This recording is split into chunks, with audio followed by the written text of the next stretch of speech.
Welcome, everyone, to another exciting installment of Drawing with Mr. Dawson. Do you ever wonder why I say drawing, Drawering? Well, it's because there's a cartoon from England where it's got a kid who sings, "My name is Simon, I love to do drawings." So that's where that comes from. I do actually know how to spell drawing. Now, we are going to be drawing from Lee Ames books for the next few weeks. These are the Draw 50 series.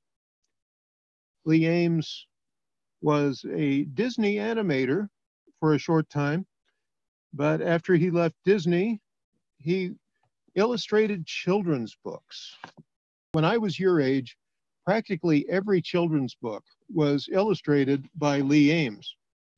But then he started doing these Draw 50 books, and he's got all kinds of titles: Draw 50 trucks, Draw 50 animals, Draw 50 trains, Draw 50 aliens, Draw 50 monsters, all of these different 50 books. So we're going to be taking lessons out of several of them for the next couple of months. And you'll notice that we're moving on from drawing things that are really geometric to things that are alive, organic shapes. Now, what's cool is that in the past, I've always sent out black and white art lessons because they needed to be Xeroxed. If you got the art lesson today, you'll notice that most of it is in red. And all the lines you see in red should be drawn very lightly. Only the last step where you see the dark black, that's the step where you press really hard and get a nice dark line for the final drawing. Or you can do the first parts in pencil and do the last part with ink. All right, so there we are. We're going to draw the bunny rabbit. And I will do the first steps with red ink because I have the ability to do that now. And we'll take our time. I really like this lesson because every time I do it live with the kids in class, everybody does a great job. Doesn't necessarily look exactly like the bunny in the lesson, but it always looks like a bunny when people finish. And that's what I like. Okay. Let's see if I can get my book to stay open. There we go. All right, so we start with a bubble.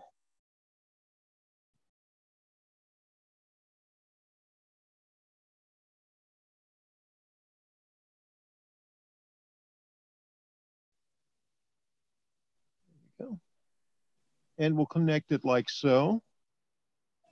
And then a bubble for the nose.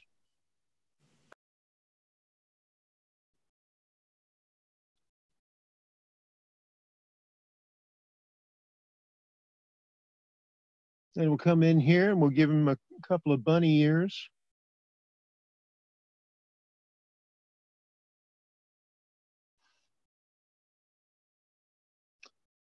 And divide his face. We're going to see this bunny at about 3/4 of a turn. And we'll give him a little bunny breast here. Connect that to the bunny bottom.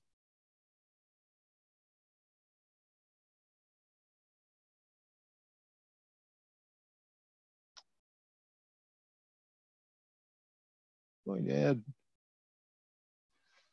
a bubble for the eye. There's a little fluffy bunny tail here in the back.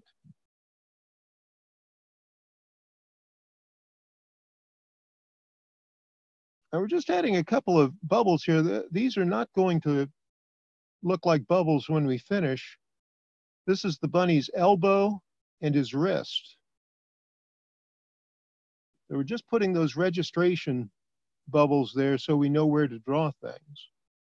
And that's why I say do these first steps really lightly, because some of this stuff you'll want to erase or it'll just sort of disappear into the background. Now we're going to give him a little V for the nose, like so.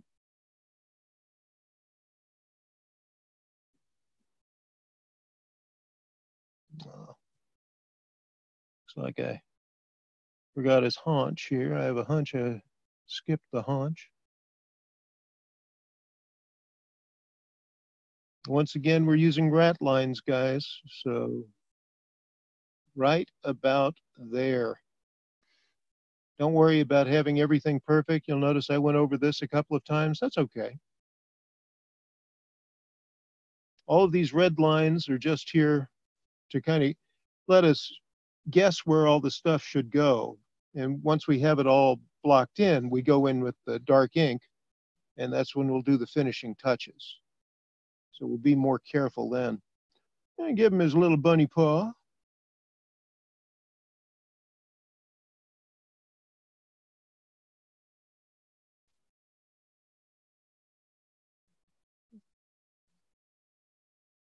And back here, I'm going to add his foot. Here's a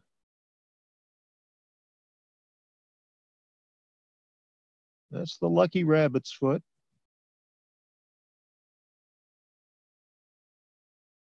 You know it's lucky because it's the left hind foot. Any other rabbit's foot is not lucky. And it's only lucky if it's cut off by a cross-eyed man named Charlie at midnight.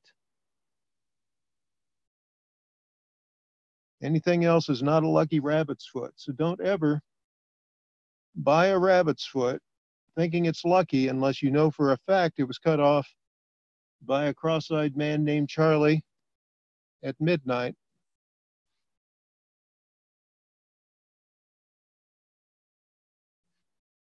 Then it would be a fake.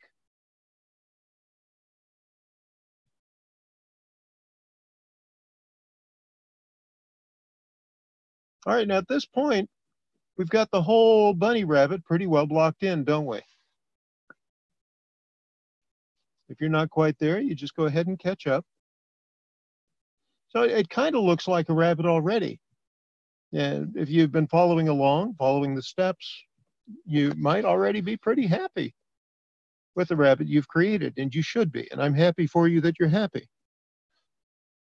So if you're happy and you know it, please clap your hands. Very good, very good. But we're going to go in now, we're going to add the details that make it look like a real bunny rabbit. So I'm going to switch to a black marker at this point and go into his ears. And instead of having them round at the end, they sort of taper a little bit. They get a little bit pointed.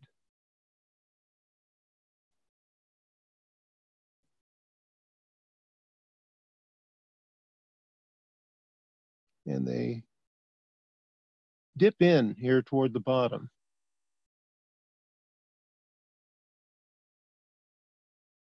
So they're not those perfect ellipses there that you saw before. Now, bunnies do have smooth faces. Their jaws are kind of square. They're not bubbles. So we're going to square that off. Give him his bunny nose.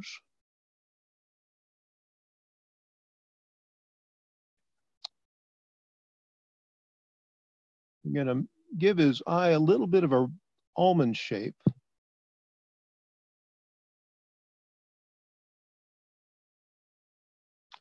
This eye really disappears almost completely. All you can see is this little bunny eyelash there. It's too much. I gave him too much eyelash. He's got mascara at that point. There we go. Just a little bit. Just a hint that there's an eye over there. And if you like, you can erase the light lines. I'll take out the red here.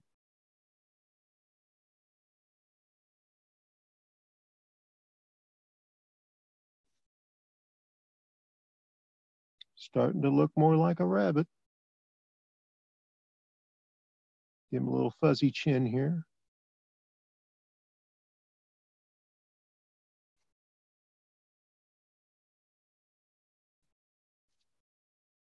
The rabbit's feet are smooth.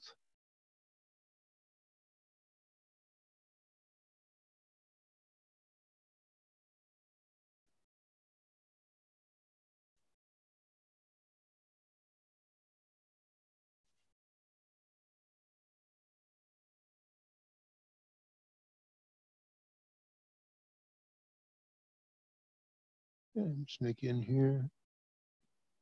I can get rid of all the guide bubbles that I started with because I don't need them anymore. There's Lucky Bunnyfoot in there.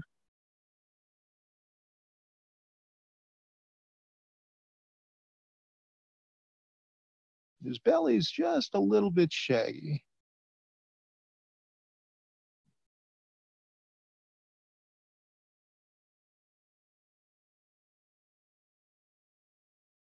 Smooth again on the foot. You'll notice there's a little bit of overlap here. So just like with Mark Kistler, we use some overlapping as we get the rabbit's foot complete. A little bit of overlapping there so that we know that his ankle is in front of his foot. And really fluff up his tail. They have a fluffy cottontail, don't they? And rough up the fur on his back a little.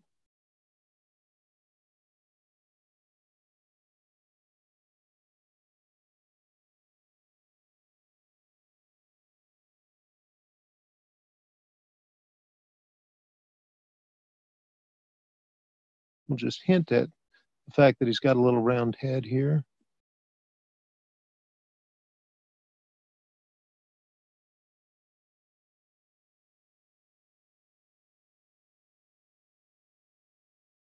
And again, once I have everything blocked in, I don't need to keep the red lines. You can erase yours. Now, if you start with pencil and you switch to ink, once the ink is dry, you can just erase the pencil. So if you go in with a Sharpie afterward, or I guess a regular water-based marker would be fine. It's not going to erase. Anything that doesn't erase easily, you go in with the ink, finish it, then erase all the pencil, and you end up with a nice looking bunny rabbit, like here. Now, if you want to add more shading, the way we did with Mark Kistler, just add a little more fur in places. Fluff him up a little bit.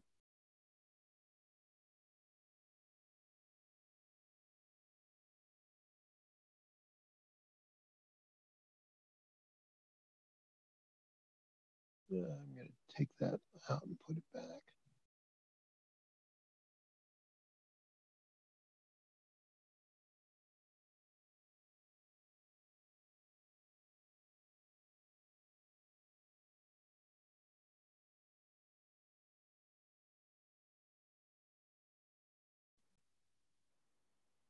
And as you see, he's got the bunny frolicking in the grass.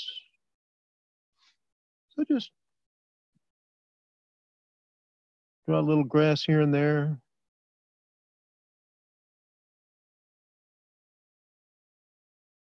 Oh, and I left out the most important part, his whiskers.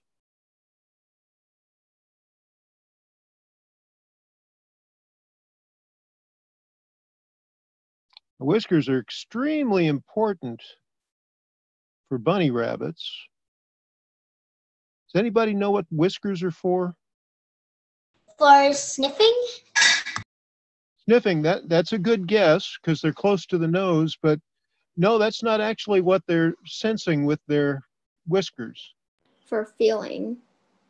Feeling, and why would they need to feel with whiskers in front of their face? That's exactly right. It's for feeling. What are they feeling? They're feeling what's in front of them. Uh-huh. Now, why can't they see what's in front of them? They can use their eyes, can't they? Because they have bad eyesight? No, because they eat carrots. So you know that carrots are good for your eyes. Oh, bunnies have great eyesight in the sunshine and when they're above ground, right? But bunnies, where do bunnies live? Out in the wild. They live in a hole in the ground. So when a bunny is going down into his tunnels, as soon as he gets under there, he doesn't turn on his fluorescent lights. He's got to be able to find his way in complete darkness. And that's what the whiskers are for.